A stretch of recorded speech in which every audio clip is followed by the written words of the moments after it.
The KXAN News Podcast is sponsored by Shelf Genie. In-depth, investigative. This is KXAN News Today.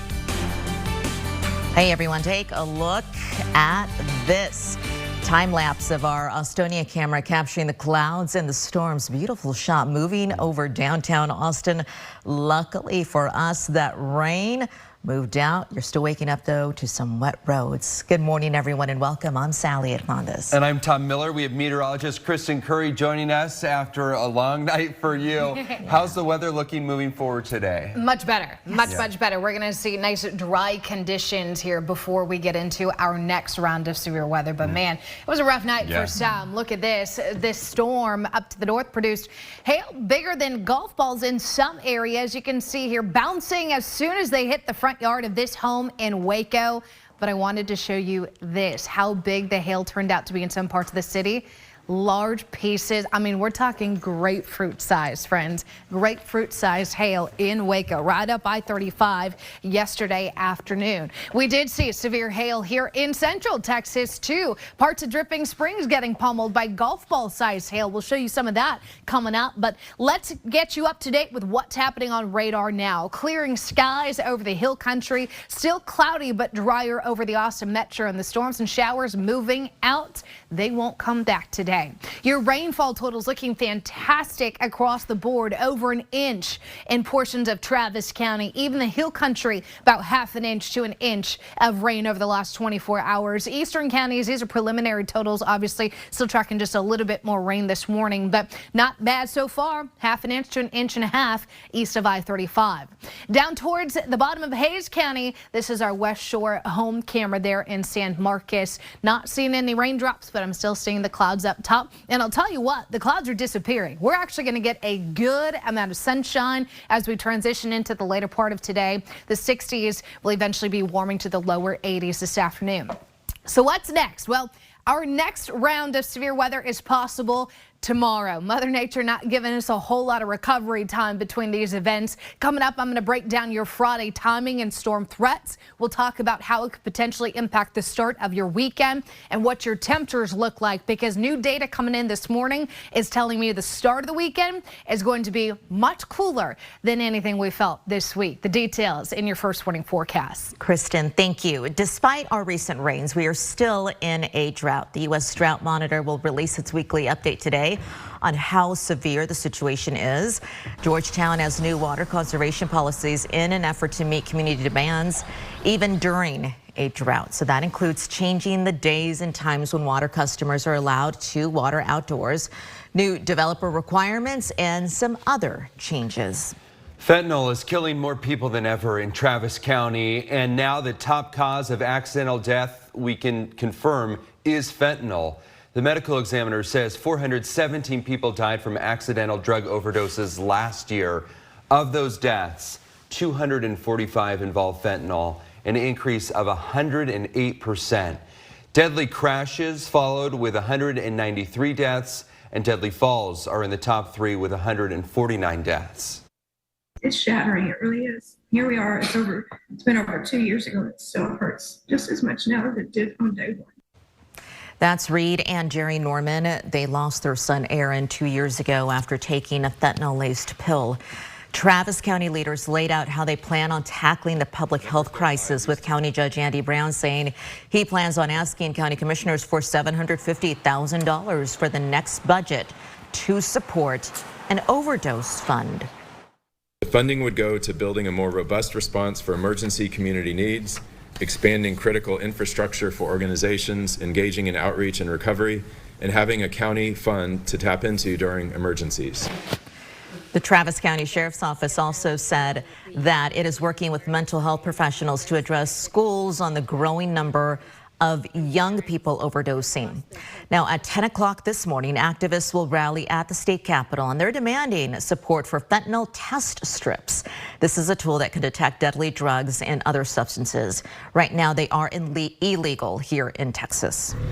Going in depth, the University of Texas project sparked change in the way we report overdoses. TexCope is a digital platform designed to improve overdose data and help drive response. It combines EMS data with reports from the community and outreach workers. Research scientist Dr. Casey Claiborne says the team is working to partner with Travis, Williamson, and Hays counties. Eventually, it wants to expand across the state. It's truly the community coming together to track overdoses, but more so to give the community a voice so that we know how to better target our resources for naloxone, for example, for all of our outreach efforts. We can have a more equitable distribution of our resources. TexCope also offers mental health services and some information on how to respond to overdose and substance abuse treatment, also prevention efforts. There may be another candidate for the White House in 2024. NBC News is reporting Florida Governor Ron DeSantis is now planning on entering the presidential race in mid-May. Really no surprise, but it could be the official announcement soon. DeSantis has long been viewed as Trump's strongest Republican challenger in 2024. A Democratic lawmaker in Montana will not be part of the state's legislative session moving forward. The Republican-led House voted yesterday to censure Zoe Zephyr. She's the state's first transgender state lawmaker. Last week, she told her colleagues they'd have blood on their hands if they supported a measure to restrict certain care for transgender youth. Protesters interrupted the House on Monday after she was not allowed to speak on the floor again. House Speaker Matt Regier defending leadership's decision. It is me as the Speaker just protecting the dignity and safety and integrity of the House, no matter what happens, and so we can't have that kind of behavior on the floor moving forward. The House is set to have its next floor session this morning, with Zephyr presumably voting remotely. 2 weeks after a Louisville bank shooting, coming up, the exclusive interview with NBC on the gunman's family response to that attack. And a woman rescued from the local sewers. She told witnesses about how she got there. Good morning, San Marcos. A live look at that beautiful city as we get up on this Thursday, April the 27th. Well, 2 weeks ago in Louisville, a 25-year-old man shot and killed 5 co-workers at the bank where he used to work shortly after police entered and killed him. His family said that while their son had mental health challenges, they did not see these warning signs. Now his parents are coming forward to share their message to the victims and the questions they still have. It's an exclusive interview with the Today Show's Savannah Guthrie. If you had a chance to say something to the families, what would you want to say? We are so sorry. We are heartbroken. We wish we could undo it, but we know we can't. You can watch that full interview coming up later on today. The U.S. Department of Justice continues to search for answers in the Uvalde mass shooting. The Associate Attorney General met with the community yesterday to talk about the department's review, went to the city of Uvalde and talked about it. Officials are pledging to make it publicly available in the next few months about what's happening or what they plan to do. The Justice Department also told families more resources would be available to help the community as it reaches that 1-year mark of the shooting. 19 children, 2 teachers were killed at Robb Elementary School on May 24th of last year. The NFL draft starts today, and the prospect from Austin that we've got our eye on. Mail thieves stealing from several areas in Austin. How a city council member is planning to take action. This KXAN News podcast is brought to you by Shelf Genie. I'm Rosie Newberry from KXAN Studio 512. Considering replacing your kitchen cabinets? Struggling to find or reach things? Go to shelfgenie.com/Austin. Shelf Genie designs custom pull-out shelves for your existing cabinets, adding convenience and value to the most used room in your home. Shelf Genie custom pull-out shelves, everything in reach. Good morning, everyone. A live look from the Austonian camera that we have high above the ground overlooking downtown Austin. May have been a long night or a very early wake-up call for you, especially if you heard this. Yeah, hail as we continue to look at the videos and pictures from the storm coverage we had for you yesterday and overnight. Video from the hail in Dripping Springs, pounding homes yesterday in the evening. Thank you to that photo that we got from one of our viewers of how big it got in some places, up to 2 inches, it looks like, with that ruler. If you are a football fan, it's a big day. The NFL draft is kicking off in Kansas City today. You know, we got some eyes out there. The NFL draft prospects have enjoyed the sights and the sounds of the city before the big day. One specific player that we have our eye on is a former Longhorn, Bijan Robinson. Just enjoy every single moment, man, and don't take nothing for granted. You know, smile through the whole process because, you know, I'm just such a positive guy. Yeah, no kidding. He is considered to be one of the top prospects in this year's draft. NBC is outside the main stage in Kansas City this morning on Today, where fans across the country are anxiously awaiting how the top of this year's draft will shake out. Yesterday, he was also, I think it was yesterday or the day before, he visited a military base over there as well, because he has a very close connection to the military members, and just was signing autographs and just not nervous, it seemed like, at all. Yeah, I see why you'd be excited if you're him. I mean, it's like, you know, a big part of your future is about to be decided, sort of out of your hands. Yeah, he actually tweeted earlier this week, he's a person of faith, and he tweeted, it's already scripted. There you go. That's right. You know, it's like it's out of his hands. It's already a plan in motion. Attitude. So, yeah, I'm excited for him, too. Let me show you what's going on when it comes to your forecast. We had quite the afternoon and evening yesterday with heavy rain and hail here in Central Texas. You'll notice those storms and showers, though, they are on their way out, and they will not come back today. We're going to see actually a good amount of sunshine once we pass the lunch hour. Your temperatures this morning running a little cool. We're in those lower 60s this morning, about 5 to 10 degrees cooler than what we had yesterday, but I still think it's going to be a nice day. The storm chances will get in here tomorrow, though. That's going to be the focus, is the fact that enjoy today's break. Enjoy the sunshine, enjoy those nice warm temperatures, but don't let your guard down, because despite the fact that there's only a 10% chance of a couple spot showers lingering in our eastern counties this morning, we are not done with the active weather. So let me show you what to expect over the next 48 hours. Rain clears. By the time we hit lunch, nothing but sunshine. It's going to be a mostly sunny and warm day today. Overnight into tomorrow morning, we stay with the clear skies, but watch how quickly our weather turns as we get into Friday noon and evening. This is yet another cold front. This will bring another severe storm threat to Central Texas, our third of the week. It moves pretty quickly, so it's not going to last as long, but we need to be on the lookout for some strong winds, hail, and even that isolated tornado threat tomorrow. So this is your Friday. It's a 2 out of 5 risk in most counties, even a 3 out of 5 risk kind of clipping Lampasas and Burnett County tomorrow.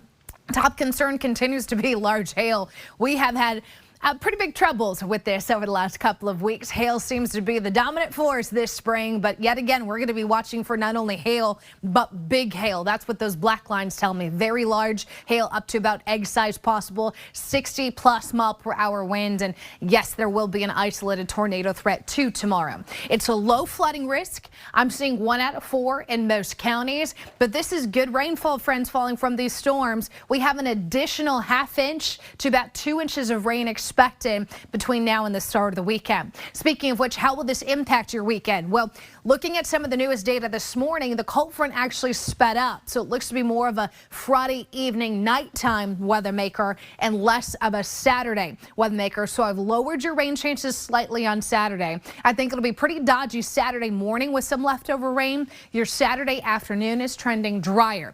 But look at the temperatures. We go from 88 degrees tomorrow to the lower 70s on Saturday. Saturday will be noticeably cooler with those winds behind the front, and then we get some much deserved quiet weather Sunday into Monday with plenty of sunshine in those temperatures in those low to mid 80s. Hey, we didn't have any flooding issues yesterday here in Central Texas, but look at this video from Little Falls, Minnesota. This is the Mississippi, the mighty Mississippi River. Look at how strong that current is.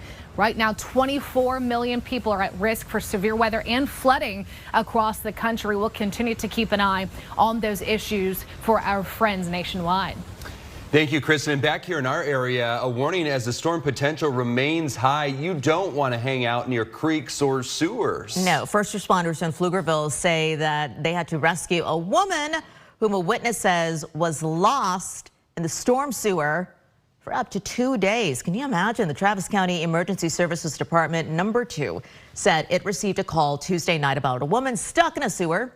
Rescuers headed out there. They say that she wandered into the storm sewer and didn't know how to get back out. Other witnesses say that they came upon a drain with a number of people gathered around, and they were talking to the woman inside, who they say was screaming for help. The woman gave them a cell phone number for her mother and added this. She told me she had been in there for 2 days, and she said she was really thirsty. And I asked her how she got in there, and she said she had traveled miles. What in the world? How she got in the sewer system in the first place, of course, is the question, but really not entirely clear to first responders. What a worst case scenario. Health warning for anyone at Zilker Park this past Saturday. Austin Animal Services says a bat tested positive for rabies. It wants to hear now from anyone who may have had direct contact with that bat. It was found on the ground at a tree trunk at the Great Lawn at Zilker Park. Anyone bitten by the animal or a wild animal in general should call 311 and get in contact with Animal Protection.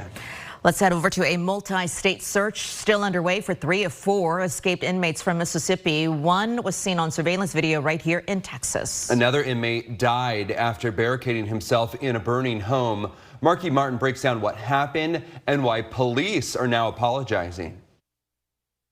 The manhunt continues for 3 of 4 inmates who escaped the Raymond Detention Center near Jackson, Mississippi, Saturday night. Authorities identifying the men as Casey Grayson, Corey Harrison, Jerry Raines, and 22-year-old Dylan Arrington. The escapees involved doing time for different crimes. Arrington was charged with auto theft and firearm possession. Grayson with grand larceny, possessing a controlled substance and a firearm.